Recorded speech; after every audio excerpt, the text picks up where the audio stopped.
One, 25. three. Hi, live from Long Island, New York. Hi, Agnes. How are you doing? Back, I see. I'm fantastic. How are you? I am With doing this well. I'm beautiful doing. weather, I'm full of energy. Oh my gosh! And it's not too hot yet. It's still doing that in between spring thing, almost, Yeah. summer thing that New York kind of does. I hope we don't all of a sudden get one of those weird end of April snowstorms. But other God than that, forbid, it's been God great. forbid, How? spit over your left shoulder. Spit over your left shoulder. Go on. Yeah, I that's already right. cut No, my that's just, vegetables. Don't do that. No. let me stop saying, right?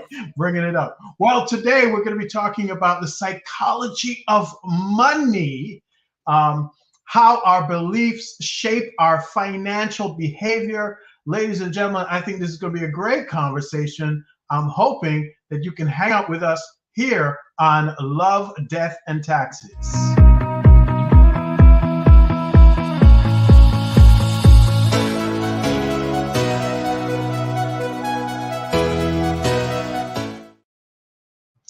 Hello, once again, ladies and gentlemen. I am Ryan O'Neill Williams, and my lovely co-host is Agnes Amisano.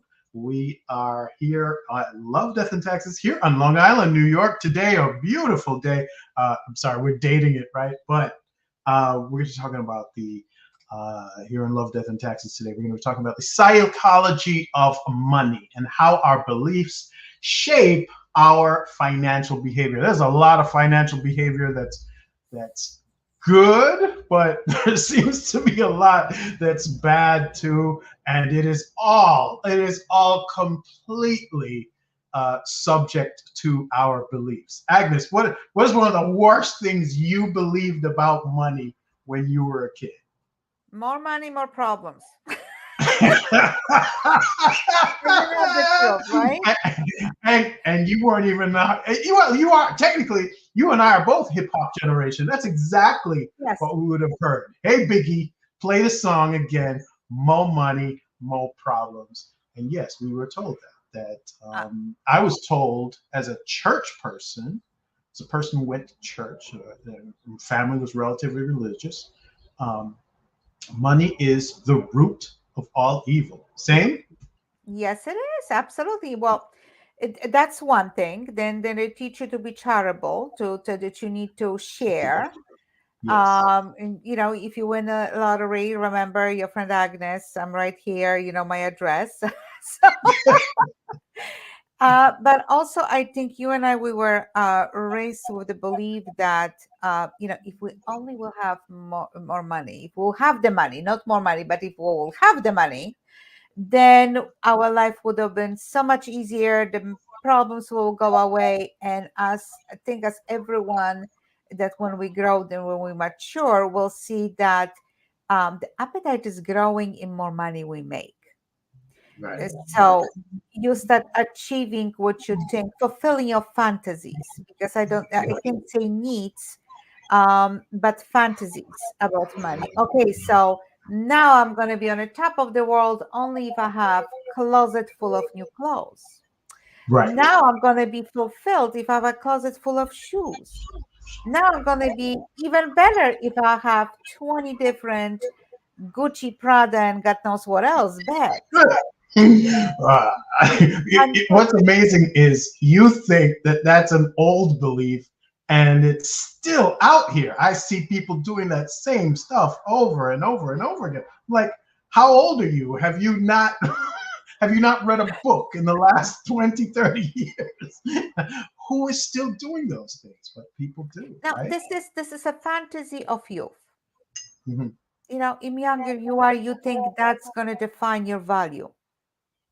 And the older we get, then we define our value, our financial value, different way. When you start family, then you want to provide for your family. Then your financial needs grow several levels up, because then you need to provide for your children. Then you have to make sure that um, their accounts, like the 529 New York, it's super for the college funds, right? Right. Right. Then okay, well, when the child needs six, it's going to reach 16, then we need more money for the car for the child, and then when Right. they get married you want to help out with this and this, and then the grandchildren come, then you need more money for do you see the financial responsibilities are growing, and the appetites and our beliefs that we can, Yeah. No matter if what. we have some, if we know how to stretch Yes. it once, we believe we can do it again and again and again. It seems like I saw that a lot. I experienced it myself until certain realization would kick in that mm, maybe that's not the way to go. Yeah. Yeah. I think. Maybe yeah, No. Go chasing ahead. money. It's not exactly what I want to do for the rest of my life. Maybe working till age of 70. It's not exactly what I want to do in my life. And at certain point, our children, well, I'm very proud of mine, and my daughter-in-law, and it seems like they're having fantastic start. So what am I betting in?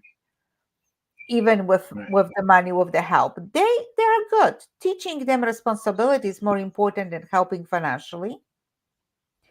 And at certain point, you realize that chasing money and making more money and more money, it's not exactly the life we want to lead, because at certain age, when you're middle age, the energy level goes down, and we realizing that we want to slow down and we want to live more quiet life.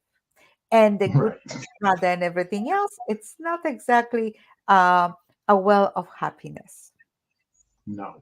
No. It is not. It's not always about how much you make. Sometimes gives you peace to know I did what I did and I didn't create issues or problems with other problems. I mean, there is this balance, right?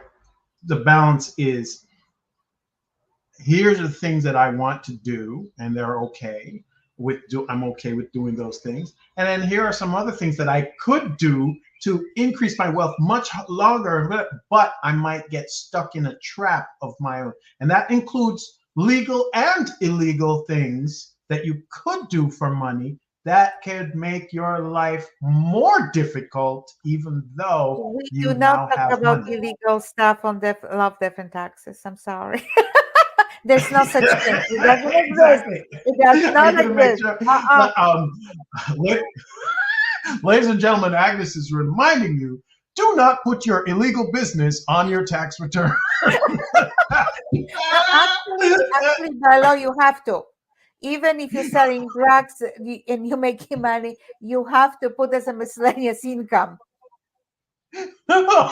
Miscellaneous income. That's what you would do. That's what you're telling people to do. You don't think that they should take it and stack it in a No storage room somewhere? mattress, whatever you want. No, I said doing a Breaking Bad, put it in a storage room, stacks up so much that there are mice chewing at the edges of it. You don't think that that's the better move to go than them say, there's miscellaneous $25 million this year. And they're like, what? Miscellaneous?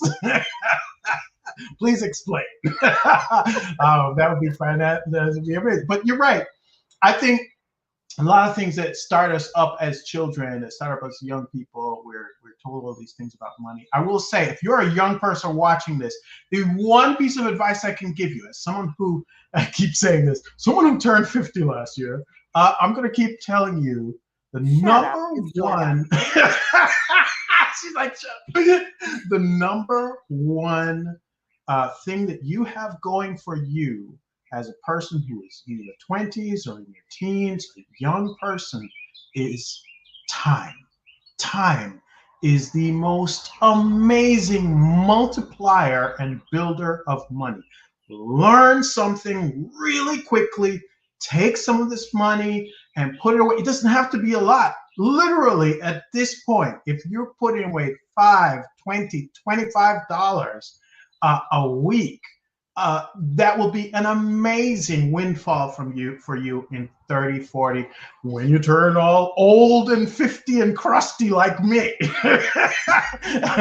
It will be an I think there's amazing something boom. chipping on your shoulder, so Yeah, that's right. All these things are falling off. My chips are falling out. Oh, I'm No, but falling you are off.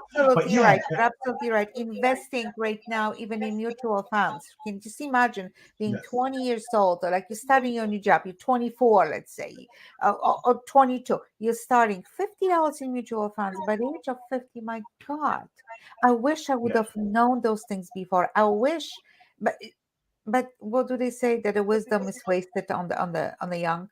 It's so So amazing. And I know how many people are going to hear this and just not even hear it and then be thinking about it when they're my age. It's so funny. But yeah, it no, but is you are sometimes. absolutely, just imagine investing from the moment when you even start getting your allowance. And for even Yes. $20, even $30 a week, anything, start investing before you start Mhm. having children, because then your financial needs, your financial responsibilities are changing. They're taking turnaround. Something else is more important than anything else. So until that point, even the first, I don't know, 5 7 years, you can make beautiful foundation for your retirement. Absolutely. Yeah. Absolutely. And nowadays, it seems that your time can definitely be converted into money. It's not just, hey, here I am as a person working for someone else, but you can literally find something to do right here on these interwebs that Yes. basically is just let me put this out here and eventually there are these people.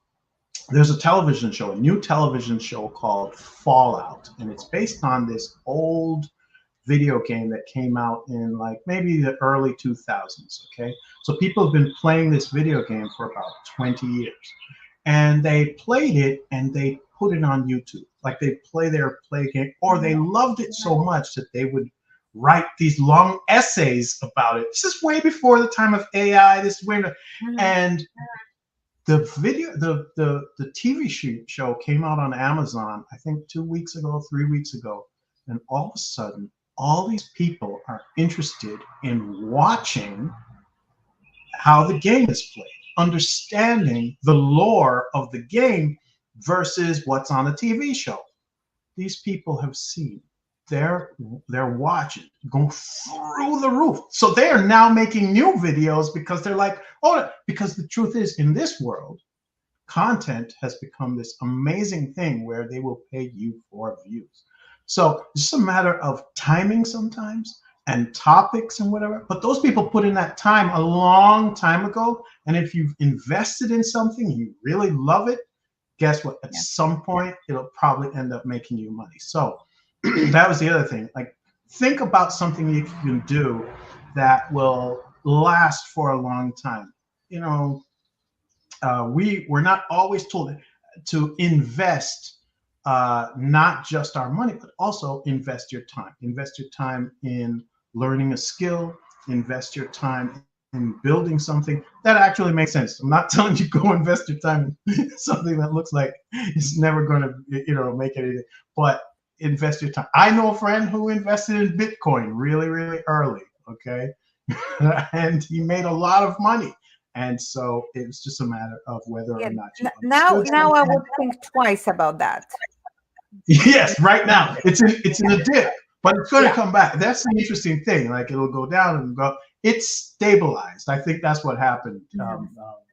They were making way too much money for what it was, and I think it had to stabilize. So it is what it is. Financial habits. What are the kind of financial habits that people have? Saving, investing, and your spending habits. All those things are really important to think about when you're talking about the psychology of money. Are you the kind of person who, if you have an extra $100, you have to spend it right away, or are you the kind of person who'll sit on it and do something with Well, I'm the type of person who hates shopping. it? Okay. I'm the type of person that does not believe in brand names, but that's me.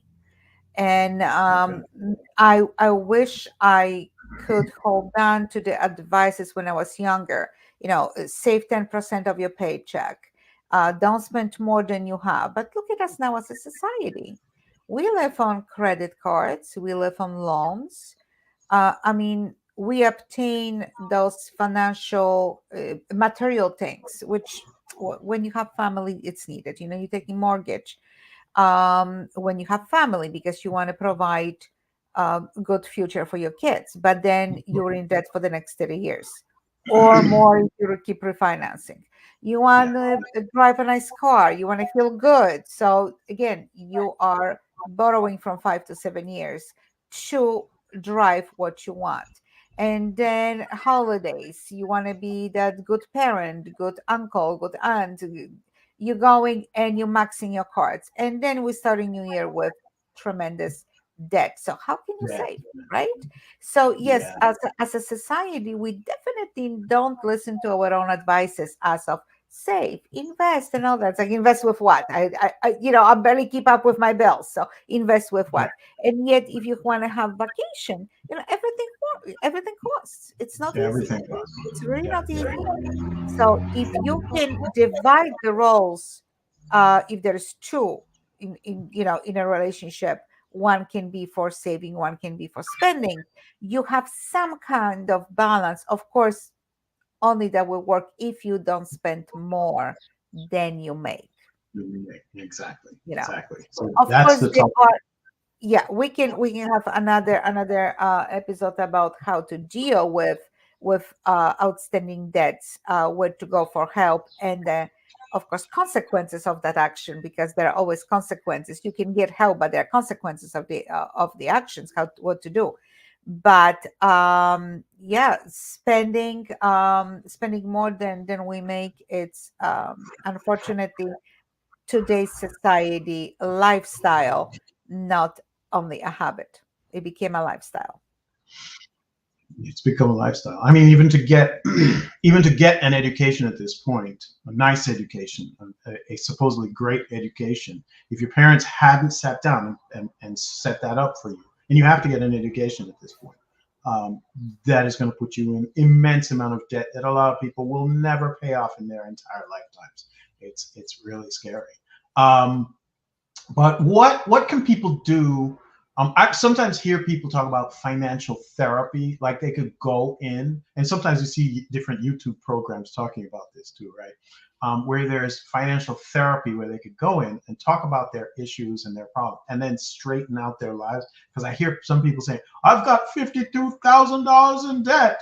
Should I lease a car?" And so I'll see those YouTube things that, do you know of anywhere where people can get that kind of therapy, or introducing the concept of how to help individuals explore the emotional and or even the intellectual aspects of money and improve their financial well-being? Actually, I know of a couple of my friends who, when they were going to the couples therapy, actually Mm, they got financial help because they were both spending way more than they're supposed to, and then they start um, accusing each other. No, this is your fault because you're spending too much. No, this is your fault because you're spending too much. And right. eating out. It's a group effort, especially in a Yeah. relationship. Going out and eating out instead of making something at home, that's a big savings right there. But then with we're working long hours, people are in a rush, so both have to work on it and help each other. So Right. there's a lot of cut down. There's an effort to, okay, we're going to cut down on certain going out bills, or maybe buying unnecessary things. Maybe for 6 months we're going to hold out and wait how much we can save, or how much we can pay out the debt down. That's one thing, but definitely couples therapy is it's that I would recommend. Another thing, financial advisors. I know of a couple who retired, they want to sell the house and just go and rent something and travel. And they realize, well, our house is paid for. Um, they need our help with that realization. Our taxes and bills are that much and that much a month. Where are we going to find anything for so little money? And Right. they realize that this is not exactly a healthy advice, what they wanted, a decision that they wanted to make. So Right. financial advisor also help out a lot with making that kind of decision. And it's important because sometimes what we think it's not exactly working. If everything would have worked what we thought about, we would have been sitting on a pile of money, not worried about financial future. But unfortunately, it doesn't work that way all the time. That's why we have therapists around. So yes, going to therapy, even couples therapy or financial advisor, it's really, really advisable to do so. And Yeah. say, listen, maybe I'm doing something wrong because I'm always in debt. This is what I'm making, this is what I'm spending. If you cannot see pros and cons yourself, ask someone for help. Yeah. Yeah. And then the conversation I've heard is these are scripts. These are like money scripts or financial scripts that are going on in your head, like the one that we talked about. More money, more means more problems, right? Or if I have X amount of money to spend, I should either put it under. I don't trust banks, so I'm going to put it under my under my mattress, or those kinds of things that you definitely want to work out. And then there's the dichotomy between I'm going to go get a good job, and keep on doing that forever and ever and ever, and I'll be fine. Or I'm going to start a business. I'm going to take as much possible risk as I possibly can. These are two way out there dichotomy.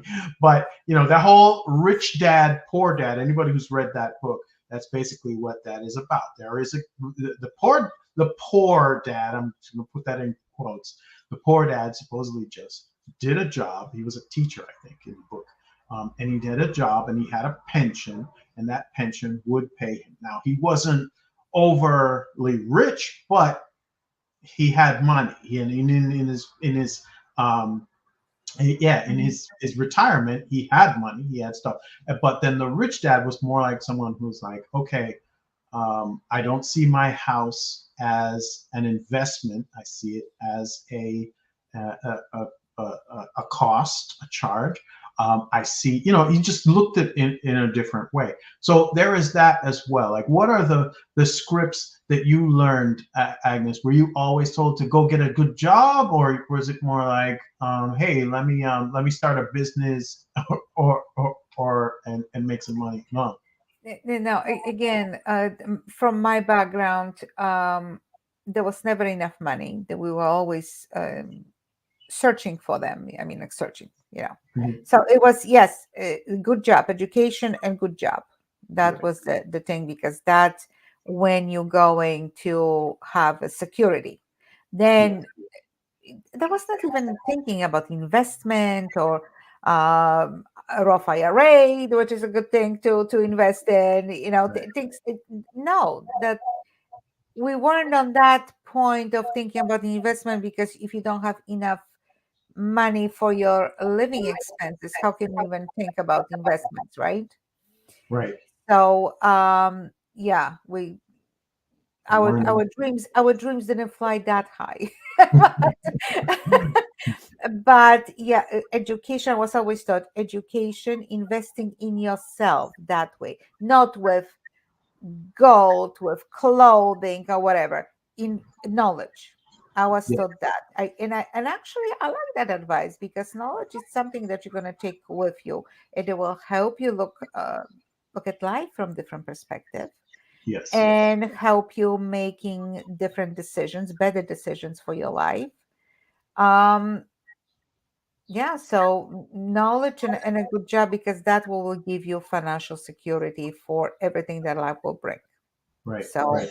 Right. Not and listen, I'm not even saying don't do those things, because quite frankly, that is where I started, and that's what I did. I was always told, just gotta get an education, and once you have an education, go get a good job. And a good job usually means something that you're gonna do with the government, so that the government has gives you like a pension, or some sort of thing that yeah, you'll get in 30, 40 years.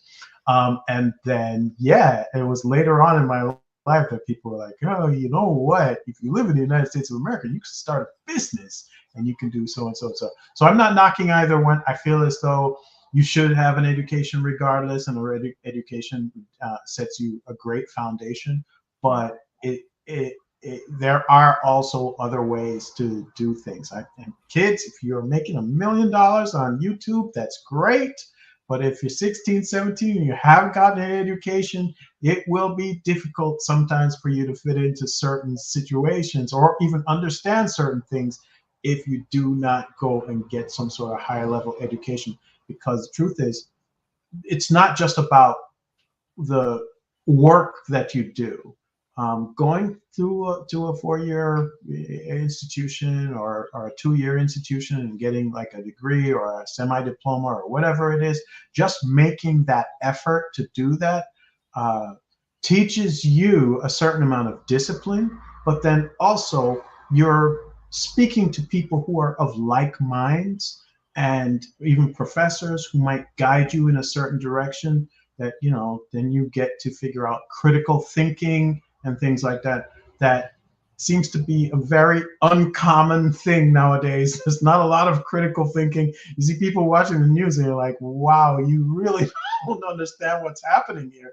Yeah. And because they don't understand it, they interpret it a certain way. And you hear all kinds of very out there theories for things that are quite simple and Yeah. understood. If you understand, then it's simpler for you. But it is what it is. Environment that you are in, that you are surrounding yourself with, it really influence our financial behavior as well. So Yeah, no it's very question. important. Yeah. No So the more question. knowledge you have, then you are surrounding yourself with better friends. You are in more knowledgeable environment where you can actually learn from others, better behavior, better decision making, or even where to go for help if you need it. So Right. it's very important. So, Yeah. ladies and gents, that's it. That's going to be it for today. But Agnes, if you have something final to say, you want to say hello to everybody from Madeline?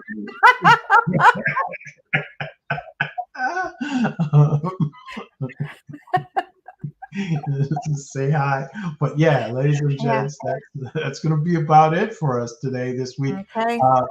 Thank you so very much for listening. I hope if you have some ideas or some thoughts about how what you would like to talk about as far as what's going on with your financial beliefs, you can send that to us at mailbag@lovedeathandtaxes.com. We are on every format. There are one or two that are shutting down. Google Podcast is actually closing down, Agnes. But we are on every podcast, Apple Podcast. We are on every podcast platform that you can find us on. If you are checking out and you need some sort of help with your tax resolution issues, you can go to nytaxresolutions.com. And Agnes, I do see a lot of pickup. Somewhat they're definitely seeing your site. The question is whether or not those are people you want to do business with. I've been seeing some email come through there, right?